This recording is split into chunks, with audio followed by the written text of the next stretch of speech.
Pemirsa TVR Parlemen, saat ini saya sedang berada di Strasbourg, Prancis, di mana delegasi Indonesia, dalam hal ini Badan Kerjasama Antar Parlemen BKSAP DPR RI, menghadiri agenda Interparliamentary Meeting atau IPM yang ke-12 dengan Parlemen Uni Eropa.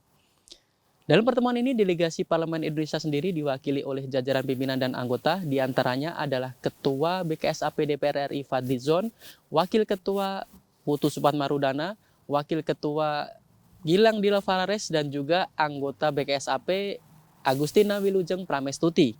Sementara untuk delegasi Parlemen Uni Eropa sendiri diwakili oleh Daniel Kaspari selaku Ketua Delegasi Parlemen Uni Eropa yang membidangi kerjasama antar negara di Asia Tenggara dan ASEAN, serta para perwakilan delegasi parlemen lintas partai politik dari beberapa negara di Uni Eropa. Pemirsa, ada 3 topik pembahasan terkait dengan pertemuan di agenda Interparliamentary Meeting, di mana poin yang pertama membahas mengenai hubungan bilateral terkait dengan perdagangan dan investasi. Seperti kita ketahui, pembahasan ini menjadi penting jika melihat hubungan Indonesia dan Uni Eropa dalam bidang perdagangan yang cukup besar, di mana pada tahun 2022 sendiri perputaran angka mencapai 33 miliar US dollar.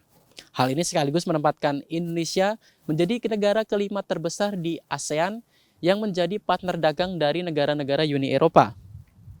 Untuk itu, melalui forum ini, delegasi Indonesia juga mendorong segera diselesaikannya Perjanjian Indonesian-European Union Comprehensive Economic Partnership Agreement atau IEU-CEPA.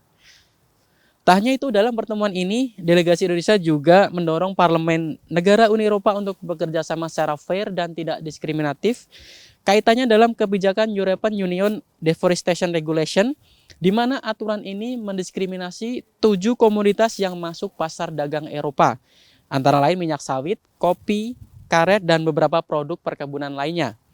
Seperti kita ketahui, produk-produk tersebut merupakan produk andalan dari komoditas yang dimiliki oleh Indonesia. Topik yang kedua mengenai upaya transisi menuju energi hijau dan juga perubahan iklim. Pembahasan ini terus digaungkan oleh delegasi Parlemen Indonesia dalam forum-forum internasional demi mengejar target net zero emission pada tahun 2060 mendatang. Oleh karena itu, perlu kesadaran dari kedua belah pihak dan pendekatan kolaboratif untuk memerangi perubahan iklim dan juga memastikan transisi ramah lingkungan.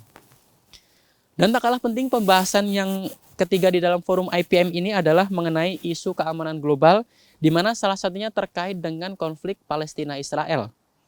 Di hadapan para anggota Parlemen Uni Eropa, Fadlizon dengan tegas menyerukan agar tindak kekerasan dan juga penyerangan yang dilakukan oleh Israel terhadap rakyat Palestina harus segera dihentikan. Oleh karena itu, Fadli menyerukan ke komunitas internasional, dalam hal ini Parlemen Uni Eropa, untuk segera memediasi gencatan senjata dan meredam konflik yang terus meluas dan menelan banyak korban jiwa.